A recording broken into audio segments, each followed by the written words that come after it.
Vamos a ver las reacciones de transferencia de protones o reacciones ácido-base.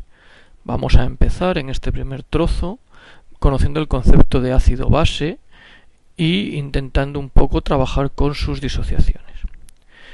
Tantos ácidos como bases son compuestos corrosivos para la piel y en disolución acuosa se ionizan. Esa ionización es la que produce que sean corrosivos o que quemen.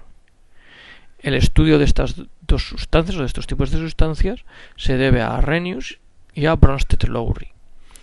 La teoría de Arrhenius es anterior y tiene ciertas limitaciones que corrige la de Bronsted-Lowry, que es un poquito más completa. Bien, ¿cómo definía Arrhenius a los ácidos? Pues eran sustancias que al ionizarse, al separarse, desprenden protones, y las bases eran sustancias que al ionizar desprenden iones hidróxido. De esta manera, ácido, por ejemplo, sería el ácido clorhídrico, y una base sería cualquier hidróxido, el hidróxido de sodio, por ejemplo. Bronsted-Lowry corrige un poco las definiciones hablando de ácido como aquella sustancia que en disolución acuosa cede protones. Y la base va a ser aquella sustancia que en disolución acuosa acepta protones. Es decir, Bronsted-Lowry habla de la relación entre el ácido y la base en función de los protones.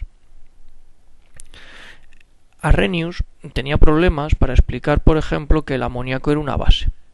El amoníaco se comporta como una base y de hecho, si vemos la reacción que tenemos escrita abajo, vemos que el amoníaco al reaccionar con el agua desprende iones OH. Pero esos iones OH no son del amoníaco, por eso Arrhenius no podía explicar que fuera una sustancia básica, ya que esos OH en realidad pertenecen al agua. Lo mismo ocurría si teníamos en disolución iones como el ion carbonato, el CO3-2. Al hacerlo reaccionar con el agua puede formar el ion bicarbonato, coger un protón del agua y por tanto dejar en disolución OH-. Tanto el amoníaco como el ion carbonato en este caso se comportan como bases. Y son sustancias que se comportan como bases porque cogen un protón del agua y dejan en el medio OH-. Pero no son bases según Arrhenius porque no son capaces, ellas por sí solas no pueden deshacerse de iones OH, porque el amoníaco no tiene ningún OH en su fórmula química y el ion carbonato tampoco tiene ningún OH para poder desprenderse de ellos. Hablando en general, vamos a hablar de ácidos con sustancias que tienen un anión A y un protón H, ¿vale? Como el ácido clorhídrico HCl. Y las bases, como fórmula general, van a ser hidróxidos, que vamos a tener un catión positivo y un OH, como por ejemplo el hidróxido de sodio. Como ejemplos, sin el agua por medio, es decir, tal y como se disociarían según Arrhenius, tendríamos que el ácido clorhídrico se disocia como cloruro y el protón, o el H+, y por ejemplo el ácido sulfúrico como sulfato y dos protones.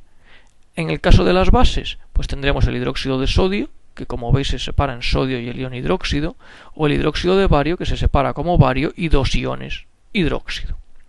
Si utilizamos la teoría de Bronsted-Lowry, que es más completa, tenemos que poner siempre por medio el agua. Entonces el ácido clorhídrico reaccionaría con el agua dejando el ion cloruro y formando un ion que se llama hidronio, que es el H3O+.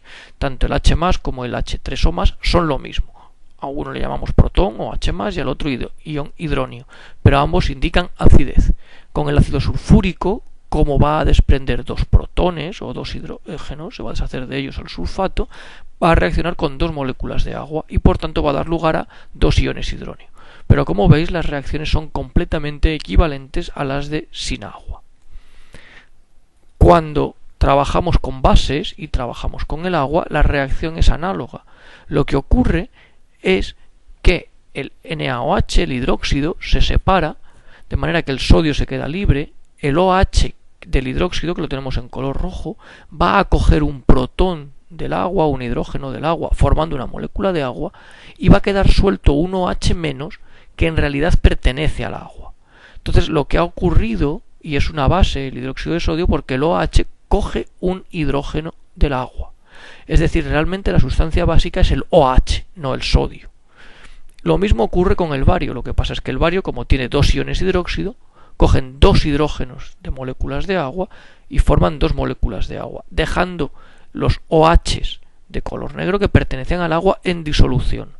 Los OHs o los hidróxidos del bario son los que actúan como ejemplo de base. Por último, podemos hablar de sustancias anfóteras como aquellas sustancias que son capaces de comportarse como ácido y como base a la vez.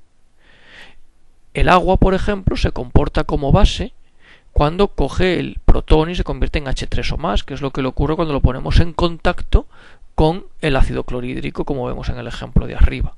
Y el agua también se puede comportar como ácido cuando suelta el protón y desprende los OH-, o sea, suelta protones, que es lo que le ocurre cuando la ponemos en contacto con el hidróxido de sodio, por ejemplo, que el protón lo suelta para que se junte con los OH y deja luego el OH-.